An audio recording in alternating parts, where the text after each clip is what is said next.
जितनी भी चीजें थी जिनका ये प्रचार करते थे, 150 रुपए का पेट्रोल था 233 पे जा चुका है।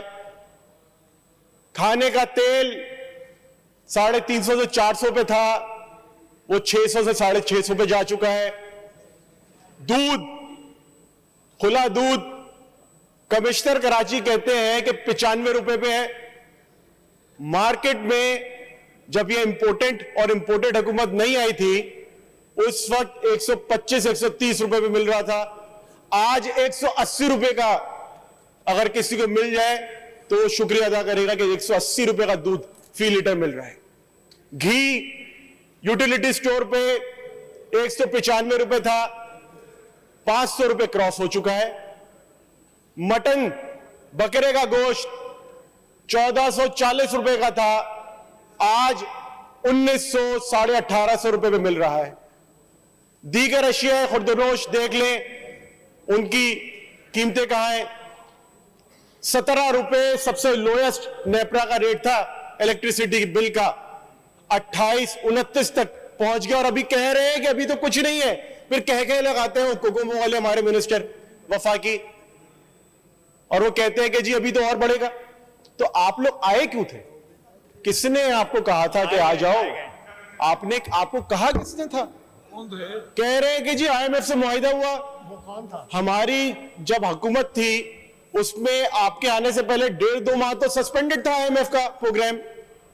जब हमने पेट्रोल में सब्सिडी दी और दीगर चीजों में सब्सिडी दी, उस वक्त तो IMF का प्रोग्राम सस्पेंड हो चुका था ही नहीं। वो तो हमने नेगोशिएट करना था। आप तो आए, आपकी हुकूमत आके प्रॉपर तौर पे लेट गई। मिफ्ता इस्माइल साहब गए वहां जाके उन्होंने बात ही नहीं की, हंसते हंसते खिलखिलाते आगे, और यहां पे आके कह रहे हैं क्या हुआ, पेट्रोल की कीमत बढ़ जाएगी। आपको वाकई नहीं पता, यहां पे बच्चे कराची शहर के स्कूल वैन में जाते हैं, स्कूल वैन वाला ड्राइवर फोन करके सबको कह रहा है कि बाजी भाईजान 7,000 लेते थे, 15,000 लेंगे। घर के 2 बच्चे हैं तो 15,000 के हिसाब से 30,000 ये हो गए। अगर किसी मुतवस्सित तबके का शख्स, उसके डेली का पेट्रोल का खर्चा अगर 200 रुपए था तो आज वो 400 रुपए है।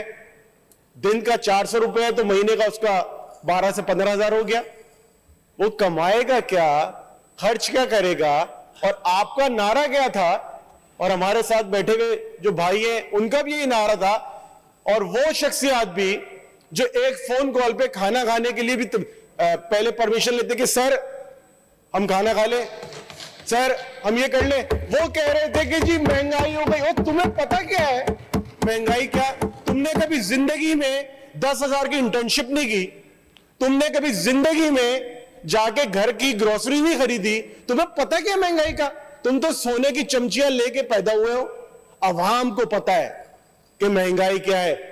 अभी जाओ तो सही, तुम तो पहले भी नहीं गए, अभी क्या जाओगे? जाओ सही, किसी करियाने की दुकान पे खड़ो तो सही, खड़े तो हो। अवाम झोलियां भर भर के जो बद्दुआएं दे रहे हैं ना, इस वक्त जो बद्दुआएं दे रहे हैं, ये रिकॉर्ड है और ये अभी इनको पता चलेगा।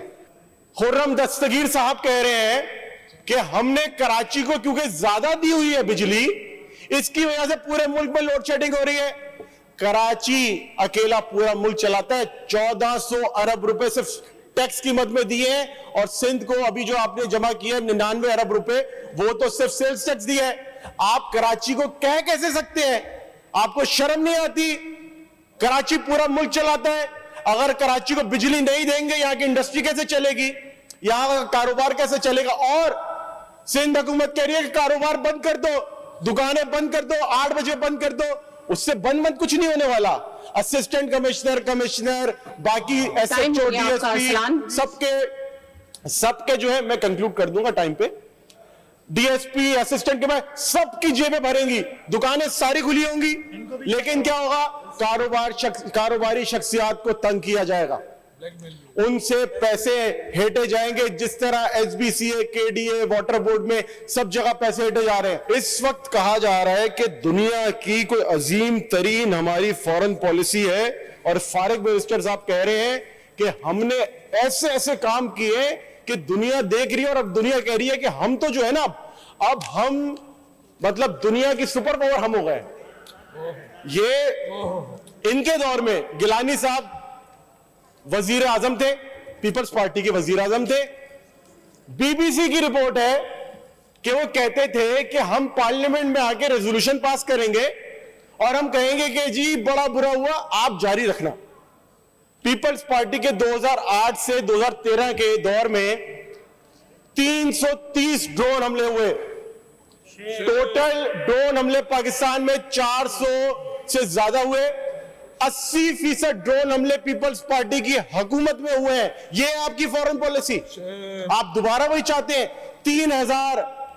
3,000 शहरी शहीद हुए ड्रोन हमलों में। सेनेट की अमेरिका की रिपोर्ट 6,200 पेजेस पे रिपोर्ट है सेनेट की कायमा कमेटी की CIA के ऊपर, जो कहती है कि अमेरिका ने जो ड्रोन हमले किए, जो उनकी काउंटर टेररिज्म पॉलिसी थी वो नाकिस थी, उससे कोई फायदा नहीं हुआ दुनिया में और मिडिल ईस्ट में उसका कोई फायदा नहीं हुआ। लेकिन ये कह रहे हैं कि आप जारी रखो, हम मजम्मत करते रहेंगे और जारी रखेंगे। हम आपके बस जो हुक्म साईं सरकार आपके सामने जो आप चाहे करें। गिलानी साहब के बाद उन्हीं की हुकूमत में मेमो गेट हुआ। हुसैन हक्कानी साहब जो मुल्क के डिक्लेयर्ड गद्दार हैं, उनको अमेरिका में सफीर किया। उन्होंने जाके दहशतगर्द अल्ताफ हुसैन के मुआवनत की, उसको कहा कि मैं तुम्हारी बातचीत कराता हूं अमेरिका से और यहां पे तुम्हारी सेटिंग बन जाएगी। वो किससे बिलोंग करता है? वो पीपल्स पार्टी। एक जुमला अगर किसी ने हुसैन हक्कानी की मुजम्मत में अदा किया और रिकॉर्ड पे मुझे बता दे। ये है आपकी फॉरेन पॉलिसी, ये आप करना चाहते हैं। फिर पीपल्स पार्टी से ताल्लुक रखते हुए सेनेटर जो डिप्टी चेयरमैन है इस वक्त, सलीम मांडवीवाला साहब, वो बयान देते हैं कि हमें तो कोई कबात ही नहीं है, इसराइल से हमारा मसला क्या है, वो तो बड़ी है, हमारा तस्लीम करे, हमें क्या फर्क पड़ रहा है, हमारा वास्ता ही नहीं है। मैं बता देना चाहता हूं, पाकिस्तान का एक एक बच्चा ना, आप इसराइल के बारे में बात करने की शुरुआत तो करें, वो लेट जाएगा, अपने सर कटा लेगा, लेकिन इसराइल को ना किसी का बाप तस्लीम करके नहीं दिखा सकता पाकिस्तान। ये पूरी कौम खड़ी रहेगी और ये आपकी जो फॉरेन पॉलिसी आप सामने लेके आ रहे हैं, ये सारा पाकिस्तान, बच्चा, बूढ़ा, मां बाप सारे खड़े हो जाएंगे, आपकी इस फॉरेन पॉलिसी को हम तस्लीम नहीं करेंगे। फिर फैटिफ के हवाले से कहा जा रहा है कि मनी लॉन्ड्रिंग और एंटी टेररिज्म के हवाले से कवानीन पास होने थे। किसकी हुकूमत में हुए थे? कौन था उस वक्त? हिना रब्बानी खैर साहिबा, बिलावल जरदारी साहब, ये दोनों वॉकआउट करके बाहर चले गए थे और पूरी पीडीएम की टीम बाहर चली गई थी। इन दो कवानीन को पास नहीं होने दिया था, ये पीटीआई की हुकूमत ने किया था। आपने क्या किया? आप तो सिर्फ जाके दौरे करने शुरू हो गए, आपको उनसे फर्क क्या पड़ना था? असल सब्जेक्टिव काम था कानून साजी, उसमें आपने रुकावट डाली, आप नहीं चाहते थे वो काम हो।